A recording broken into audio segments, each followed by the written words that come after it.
She was afraid of the dark. Her family knew it. Her teachers knew it. Anyone who spent time around Asha Degree understood that storms unsettled her. Thunder, wind, the kind of darkness that exists on a rural road at 4 in the morning. She knew all of it was out there, and she walked into it anyway. That is the first thing that does not fit. Not the disappearance itself, but the character of the child at the center of it. Asha Degree was 9 years old. She lived with her parents, Harold and Aquila, and her older brother, O'Brien. Their home was on Oak Crest Drive in Shelby, North Carolina, a small residential subdivision surrounded by a kind of quiet that exists about an hour west of Charlotte. Her parents worked steady jobs. The children attended Falston Elementary. Sundays were for church. She was, by every account, a careful and inward child, shy with strangers, competitive on the basketball court, an outstanding student. The Saturday before she disappeared, she fouled out of a game. Her team lost by 1 point. She blamed herself. She cried. By Sunday, according to her parents, she seemed fine. That evening, the family visited relatives and returned home around 8 p.m. The neighborhood had no power. A vehicle had struck a utility pole nearby. The house was dark, quiet. The children went to their shared room. At approximately 2:30 in the morning, Harold Degree looked in on both children. They appeared to be asleep. Sometime after that, Asha got up. She did not wake her brother. She did not leave a note. She packed a bag. Clothes, personal items, the things a child decides matter. And she stepped outside into a February storm, the door locked behind her. Between 3:45 and 4:15 in the morning, 2 people saw her. A truck driver, then a separate motorist, traveling independently. Both reported the same thing.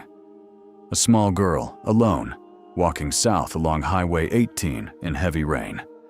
White shirt, white pants, no coat. If you were driving down a desolate highway, 4 in the morning, in the middle of a storm, and your headlights caught a small child, dressed in white, walking alone, what would you do? The motorist turned around. He was concerned. He circled the area 3 times. On his 3rd pass, the girl saw his headlights. She left the roadside. She ran into the woods. He did not follow. He drove on. He called police hours later, after a news report told him what had happened. The search dogs found no usable scent trail. Investigators found no sign of forced entry. What they did find, in a shed close to where she was last seen, were a few small objects, a pencil, a hair bow, a keychain, scattered, as if set down in a hurry, or dropped. The investigation moved through its standard mechanics. Tips were followed, properties were searched.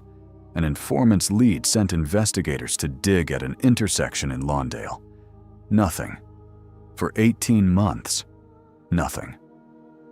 Then, on August 3rd, 2001, a construction crew broke ground on an access road in Burke County, 26 miles north of Shelby, along the same Highway 18 corridor. A worker's equipment caught something, 2 black trash bags tied together, buried just below the surface. Inside was a child's book bag.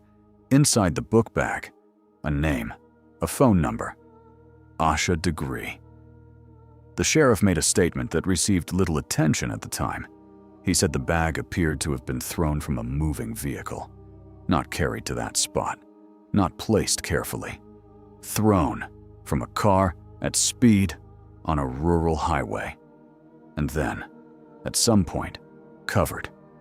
The bag was sent to the FBI laboratory in Quantico, Virginia. What they found would not be made fully public for nearly 2 decades. Inside the bag, among the clothes Asha had packed herself, were 2 things her parents did not recognize. A copy of McElligot's Pool, a Dr. Seuss picture book. It had been borrowed from the library at Falston Elementary, not by Asha. The school's records did not go back far enough to identify who had checked it out. and a New Kids on the Block concert t-shirt. Her mother had never seen it before. This is where the case becomes difficult to explain. A 9-year-old packs her own bag.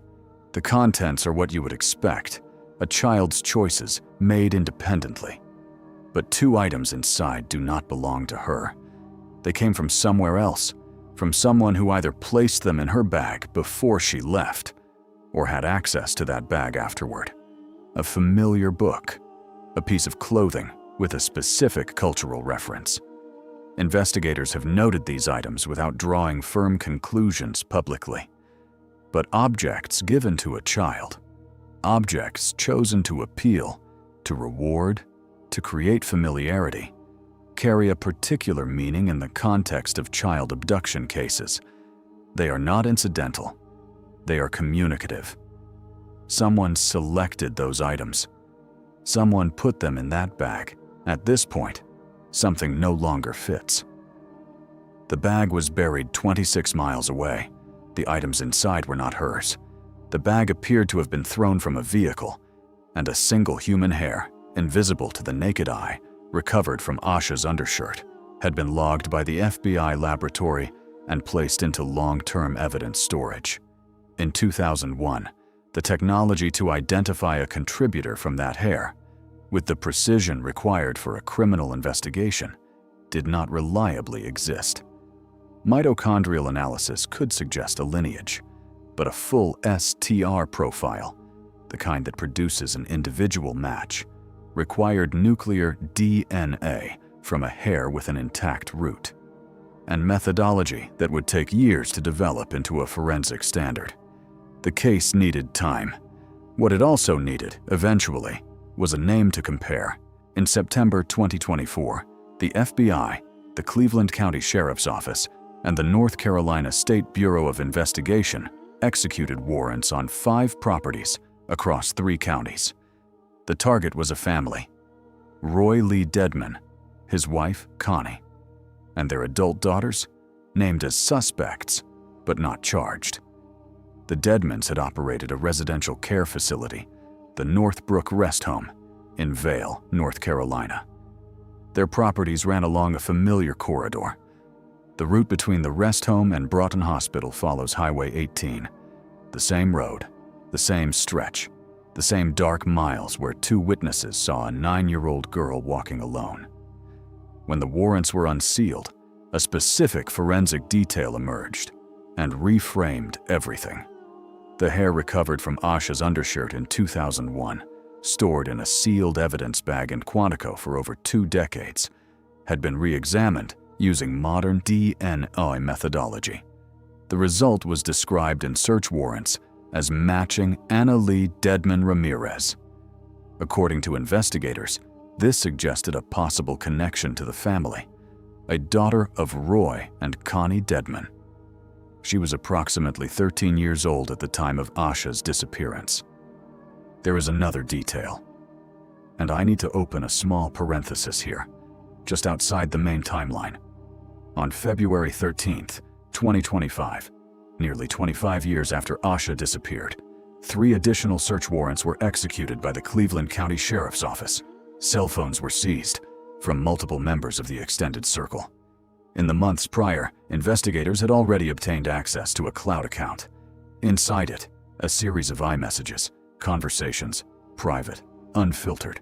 Some of them marked as of interest, not presented as proof of guilt, but as a glimpse into what may have been unfolding behind the scenes.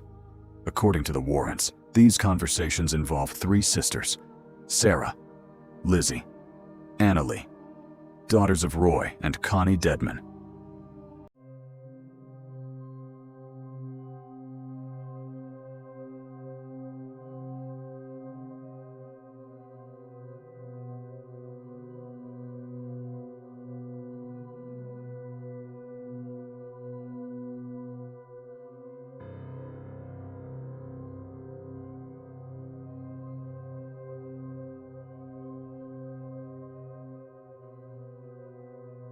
It is worth understanding what this means forensically.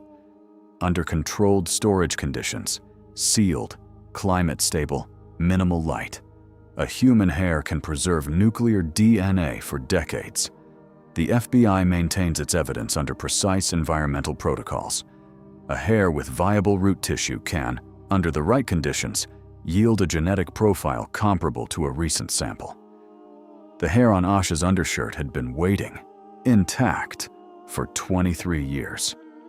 A second DNA profile was also identified on items inside the bag, reportedly belonging to Russell Bradley Underhill, deceased since 2004. He had lived in at least 2 facilities owned and operated by the Dedmons. Roy Dedmon was listed as his emergency contact. A green 1964 AMC Rambler, registered to Roy Dedmon, driven by his daughter Sarah along the Highway 18 corridor during the early 2000s, was seized from the property. Investigators noted it bore features described as very similar to the vehicle witnesses reported seeing near the area where Asha was last seen. By February 2025, Roy and Connie Dedmon had been named as suspects in sworn affidavits. The case was formally reclassified as a homicide. No arrests have been made. No body has been found. The Dedmon family, through their attorney, has denied any involvement or knowledge of what happened to Asha Degree. The Earth gave up the bag in 2001. It gave up the DNA in 2024. It has not yet given up everything. Somewhere, in soil that has absorbed 25 winters of rain, there may still be an answer the investigation hasn't reached. What the warrants confirm, what the science confirms, is that someone was present. Someone handled those items. Someone drove that road. Someone wrapped that bag and put it in the ground. Someone knew. For 25 years. Someone knew. And for 25 years, the case moved in the way cases move when evidence exists, but the will to act on it has not yet fully arrived. Slowly, methodically, in the dark, like water finding its level. The question the public record cannot yet answer is not who. The question is when. Asha Degree was born on August 5, 1990. Her case remains open.